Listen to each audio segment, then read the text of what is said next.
விஷால் அவர்கள் வந்து ரெஜெண்ட்லாம் வந்து நிறைய விஷயங்களை தலையிடுறாங்க. அவர் சொல்றது கரெக்டுங்க. விஷால் சொன்ன ஸ்டேட்மெண்ட் இல்லை 100% எழுதி வச்சுங்க. தமிழ் சினிமா விரைவில் அழிய போகுது. ஒன்று ஜாதியை பற்றி எடுக்கிறாங்க, இல்லைன்னா நடிகர்களுக்கு ஜால்ரா போட்டு படம் எடுக்கிறாங்க. ஒன்று ஜாதி படம், இல்லைன்னா ஜால்ரா படம். இதான் தமிழ் சினிமா. இதுதான் தமிழ் சினிமா. இது எங்க வேலை?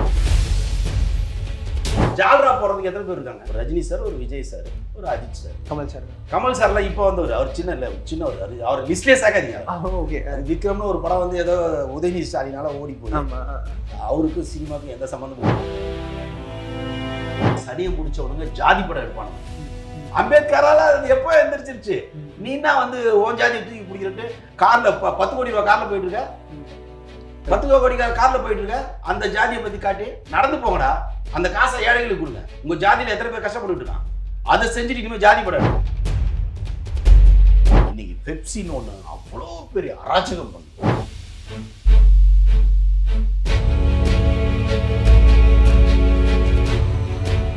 விஷால் அவர்கள் வந்து நிறைய விஷயங்கள் அவருடைய படம் ப்ரொமோஷன்ஸ்க்காக பேசிட்டு இருந்தார் ரத்னம்ல. இந்த ரெஜெண்ட்லாம் வந்து நிறைய விஷயங்களை தலையிடுறாங்க. படத்தை எப்போ ரிலீஸ் பண்ணணும்லேருந்து என்ன பண்ணணும் அப்படின்றது தலைகளில் இருக்காங்க. அது மாதிரி அவங்க தான் சினிமாவை கண்ட்ரோல் பண்ணுறதாகவும் நினச்சிட்டு இருக்காங்க. அப்படிலாம் யாரும் பண்ண முடியாது அப்படின்னு ஒரு போல்ட் ஸ்டேட்மெண்ட் கொடுத்துருக்காரு புரட்சி தளபதி. அப்போ தான் அவர் வந்து ஒரு சில விஷயங்கள்லாம் பேசியிருக்காரு. இது எப்படி பார்க்குறீங்க சார்? ஆக்சுவலி விஷால் அவர்கள் வந்து ப்ரொடியூசர் கவுன்சிலில் தலைவராக இருக்கும்போது நான் செயற்குழு உறுப்பினராக இருப்பேன். ஓகே. நான் வந்து ரொம்ப ஆக்டிவாக இருப்பேன். விஷால் என்ன பேசணும்னு நினைக்கிறேன், நான் பேசிடுவேன். மீடியாவில் வந்து நானா அப்போ அதிகமாக அவர் ரெப்ரசென்ட் பண்ணி 17, 18, 19 நான் தான் வந்து விஷாலுக்காக பேசுவேன். போல்டான பர்சன். அந்த பூட்டு போட்டாங்க இல்லையா, பூட்டை போய் உடைச்சதுல நானும் அவரும் தான் போய் பூட்டை உடைச்சோம். நாங்கள் தான் ஃபர்ஸ்ட் உள்ளே போனோம். முன்னாலே எங்களை உள்ளே வச்சாங்க. ஓகே. அதில் நான், விஷால் சார், மன்சூர் அலிகான் எல்லாம் உள்ளே போனோம். ஸோ என்னன்னா போல்டான பர்சனு. என்ன ஒரு தைரியம் நான் விஷாலுக்கு. இன்னைக்கு உதயநிதி ஸ்டாலின் வந்து துணை முதல்வர் லெவலுக்கு பேசப்படுது. எல்லாத்தையும் கண்ட்ரோல் வச்சுருக்காங்க. அப்படி கண்ட்ரோலில் இருக்கிற பர்சனாக இருந்தாலும் ஒரு கண்ணியன்னு ஒன்று வரும்போது எதிர்க்கணுன்றது எல்லாரும் பயப்படுவாங்க.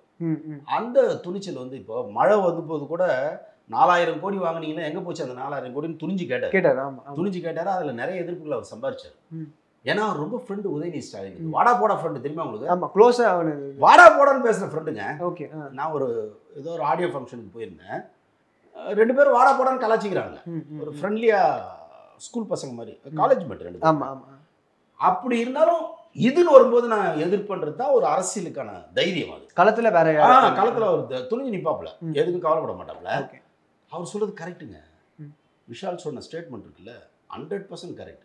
இன்னைக்கு தமிழ் சினிமா வீணா போனதுக்கு காரணம் இந்த மொத்த சினிமா எங்கேயோ குத்தகை கொடுத்துட்டோம். அவங்க பார்த்து தர்மம் பண்ணுற மாதிரி தான் இப்போ படங்க ரிலீஸு. நீ என்ன பண்ணுறன்னா, நீ போயிட்டு நாளைக்கு வா, எனக்கு இப்போ மூடு இல்லைன்ற லெவலுக்கு இருக்குது. ஓகே. அது தப்பு இல்லை. இப்போலாம் இனிமேல் எழுதி வச்சிங்க, தமிழ் சினிமா விரைவில் அழிய போயிருக்கு. இந்த தமிழ் சினிமாவுக்கு எது தெரியுமா பெருமை?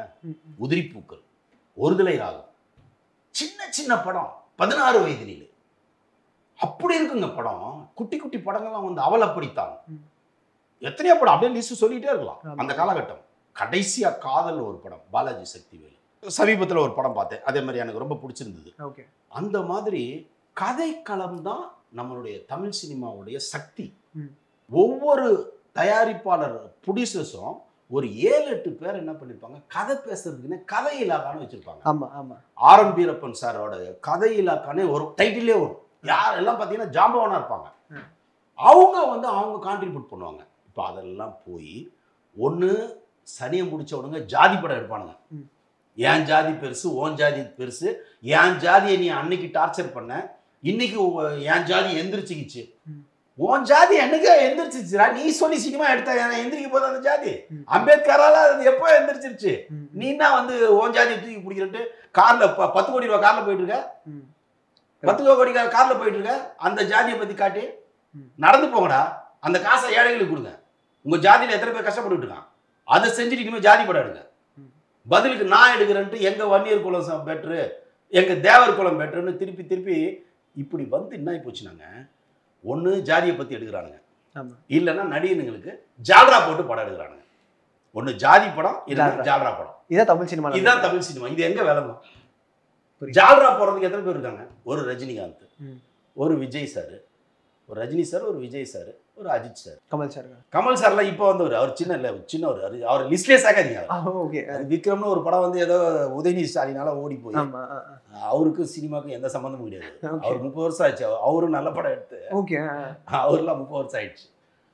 ஸோ இந்த 3 பேருக்கு நீங்க ஜால்ரா பண்ணி அந்த டைரக்டர் உள்ள சேர்ந்துருவாங்க. அவங்களுக்கு ஒரு படம் எடுப்பாங்க. ஓகே. இப்போ சதுரங்க வேட்டை எடுத்தாரு. எப்படி ஒரு நல்ல படம் அது. நான் சமீபத்துல பார்த்து ஆச்சரியப்பட்ட படம் வந்து சதுரங்க வேட்டை. ஓகே. அந்த டைரக்டர் வந்து அடுத்தடுத்த படங்கள் ஹீரோக்களை வச்சு பண்ணும்போது எப்படி இருந்தது பாருங்க. நல்ல டைரக்டர். ஆமா, யஷ்வந்த் அவர்கள். ஆமா, நல்ல டைரக்டர். சில கம்பல்ஷனால கதைகள் மாற்றப்பட வேண்டிய சூழ்நிலை. அப்போ என்ன ஆகுதுன்னா அந்த டைரக்டரோட வீரியம் அப்படியே வந்து குறைஞ்சது. இவனுங்க எல்லாம் சேர்ந்து அதை காரியம் பண்ணிடுறானுங்க.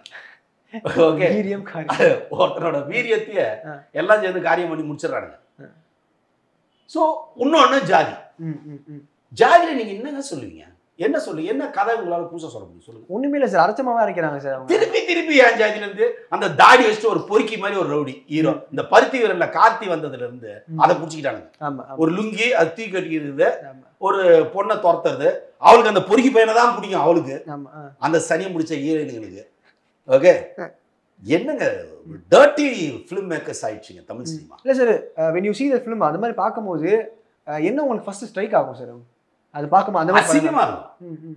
ஏன்னா நான் சினிமா பார்த்து வளர்ந்த பாடங்கள் இருக்கு இல்லையா, அந்த நாட்கள் பார்த்து தூரல் நின்று போச்சு பார்த்து ஒருகை ஓசை படம் பார்க்கும்போது நான் சின்ன பையங்க. எனக்கு சினிமா பார்த்து எந்த நாளைக்குமே இருக்காதுங்க. நான் அந்த படத்தை ஒரு 20 வாட்டி பார்த்துப்பேங்க. ஓகே. இவ்வளோ அப்பெல்லாம் எனக்கு சண்டை இருந்தா பிடிக்கும், பாட்டு பிடிக்கும். ஆனால் அதில் எதுவுமே இருக்காது. ஒரு படம் அப்படி இருக்கும் காமெடி. அது மௌன கீதங்கள் எத்தனை படங்க சொல்லிக்கிட்டே இருக்கலாம். பாக்யராஜ் சார் படம் அது மாதிரி பார்த்து அந்த அறிவை வந்து கடவுளா வணங்கி நாங்கள் சினிமாக்குள்ள வந்தவங்க. எங்களால் முடிஞ்சதை நான் ஏதோ பண்ணோம். நான்லாம் வந்து அவங்களோட கம்பேர் பண்ண நான்லாம் ஒன்றுமே பண்ணல.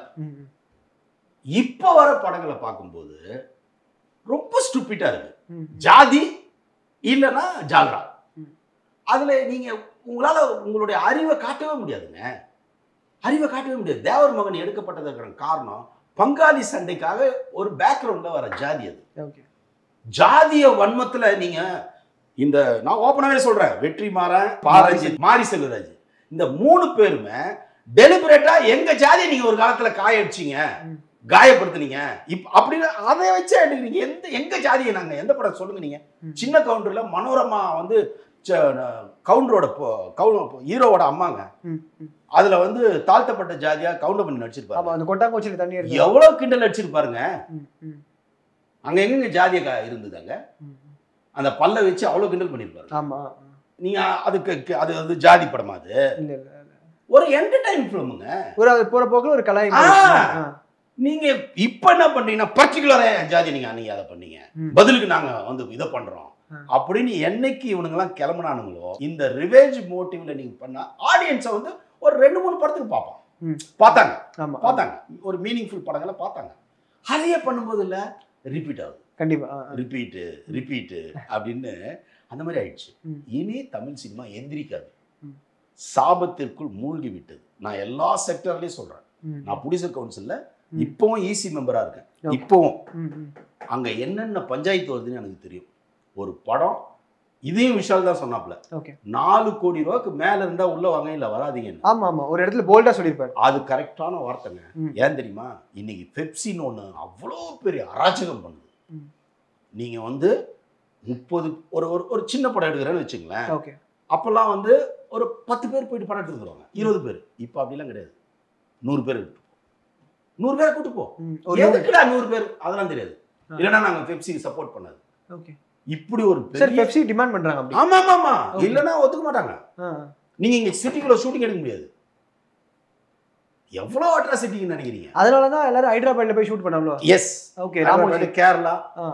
நான் புலிப்பார்வைன்னு ஒரு படம் லோ பட்ஜெட்ல இங்க நம்ம எஸ்ஆர்எம்காக ஐயாவுக்காக பண்ணேன். ஓகே. ரொம்ப செலவுல கம்மியா எடுத்தேன். இங்க வச்சா என்னால எடுக்க முடியாது தெரிஞ்சுதான் கேரளால இருக்கிற டெக்னீஷியன் வச்சு எடுத்தேன். அவங்க 9 மணி வரைக்கும் ஒர்க் பண்ணுவாங்க. இங்க நீங்க 5:45 ஆனோன்னு வாட்சை பார்ப்பான், அதை பார்ப்பான், இதை பார்ப்பான், டபுளுமா ட்ரிபிளுமா படுத்தி எடுத்துருவானுங்க. தமிழ் சினிமா அழிந்து விட்டது. இப்படியே போடுங்க. நான் தயாரிப்பாளர் சங்க செயற்குழு உறுப்பினராக கரண்ட்ல நான் இருந்துட்டு சொல்றேன், தமிழ் சினிமா அழிந்து விட்டது. இதை மீட்டெடுக்கிறதுக்கு எனக்கு கண்ணுக்கு தெரிஞ்சு யாருமே இல்லை, யாருமே இல்லை. அவ்வளவுதான், சிங்க் உள்ள போயிடுச்சு. போயிடுச்சு. It's over, it's over. எந்த தியேட்டர்ல படம் ஓடுது? எல்லாத்துலயும் மலையாள படம் ஓடிட்டு இருக்கு, தெலுங்கு படம் ஓடிட்டு இருக்கு, தமிழ் படம் ரீரிலீஸ் ஆகி ஓடிட்டு இருக்கு. ஆமா சார், அதான் பண்றேன். அது மக்கள் வந்து அந்த கண்டென்ட் பாக்குறதுக்கு மறுபடியும் ரீரிலீஸ் பண்ணி அதை போய் காசு கொடுத்து பாக்குற அளவுக்கு ஆயிட்டாங்க. ஆமா. அப்போ எவ்வளவு பெரிய குற்றவாளிய, நியாயமா சொல்றோம், சினிமாக்காரர்கள் குற்றவாளியா நம்ம நிக்கிறோம். தியேட்டர் 1100 தியேட்டருங்களை வந்து அனாதையா நிக்க வச்சிருக்கோம். அந்த தியேட்டருக்காரங்க என்ன பண்றாங்கன்னா சின்ன படங்களுக்கு கண்டுக்கிறது இல்லை. குற்றம்னு எல்லாம் சேர்ந்து எல்லாம் ஒன்னா சேர்ந்துருது. எல்லாம் ஒன்னா சேர்ந்து இவங்க வந்து இதை மீட்டெடுக்க முடியாது. இனிமே தமிழ் சினிமா அவ்வளவுதான். யூஸ்வலா நடக்கும் சார். இப்ப பெரிய படங்கள் தான் தேட்டர் தரீங்க அப்படின்னு சொல்லி சின்ன தயாரிப்பாளர்கள் சொல்லுவாங்க. இப்போ படங்களே ட்ரையா இருக்கும் போது அவங்களுடைய படங்கள்லாம் ரிலீஸ் பண்ணி விட்டு அந்த இடத்த ஃபில் பண்ணலாம்ல சார், அவங்க ஏன் அதை பண்ண மாட்டேங்கிறாங்க? எல்லா படத்துலயும் ஒரு சிக்கல்மா. இப்ப என்னன்னா, இப்போ விஜய் ஆண்டனி இருக்கு, அவருக்கு ஒரு பிசினஸ் இருக்கு, ரீசனபிளா இருக்கு, ஒரு ஆடியன்ஸ் வருவான். அவருக்கு ஒரு 5 ரூபா வரைக்கும் ஃபர்ஸ்ட் ஹாப் எடுத்தீங்கன்னா தப்பிச்சிக்கும். 10 கோடி ரூபாய்க்கு எடுத்து வச்சிடறாங்க. விஷாலுக்கு ஒரு 15 கோடி ரூபாய் காப்பி எடுத்தீங்கன்னா தப்பிச்சிக்கும். 30 கோடிக்கு எடுத்து வைக்கிறாங்க. மிச்சம் 15 கோடிக்கு என்ன பண்றது? ஃபைனான்சியர் பின்னாடி அலையிறது, அவனு கையில இதுலயே அப்படியே இழுத்துரும். பார்த்தா அந்த கண்டென்ட் வேற ஒரு படத்துல வந்துடும். அப்புறம் அப்படியே திருப்பி ரீஷூட் பண்றது. இப்படி போட்டு இது என்னன்னா சார், யாருக்கிட்டையும் ஒரு சினிமா மேல லவ் இல்லை. அல்டிமேட்டா அந்த சினிமா மேல ஒரு லவ் வரணும், அது இல்லை. நான் என்ன பண்ண போறேன், நான் இதுல என்ன யாருக்கு தாலி அறுத்து நான் வந்து அடுத்த இடத்துக்கு தாவ போறேன். கரெக்ட். அடுத்தவன் தாலி அறுக்கணும், நான் எங்கேயாவது தாவி போயிடணும், பணம் சம்பாதிக்கணும், அவ்வளவுதான். ஓகே. அந்த மனோநிலை வந்ததுனாலதான் இங்க நல்ல படங்க வரதே இல்லை. யாரும் யாரோடையும் கோஆபரேஷன் கிடையாது. எல்லாரும் தன்னுடைய சுயநலத்துக்கு இருக்காங்க. அதனால் இனி நல்ல கதை எடுக்கணும்னாலே 4 கோடி ரூபா வரும். 4 கோடி ரூபாவை நல்ல கதைன்னு புரிஞ்சு எடுக்கிறதுக்கு ஒரு நாலேஜ் வேணும் இல்ல, அவனும் இல்லை. புரிஞ்சுக்க நான் சொல்ல நல்லா இருக்கியா, கண்டென்ட் சூப்பரா இருக்கியா, காதல வந்து சங்கர் சொன்னார்ல நல்லா. ஆனா அப்ப 1 ரூபால பண்ண படம், இன்னைக்கு நீங்க அந்த படம் எடுக்கணும் 4 ரூபா ஆகும். சங்கர் யோசிப்பாரு, தேவையா இப்போ ஒருவேளை ஓடலன்னா டிராப்.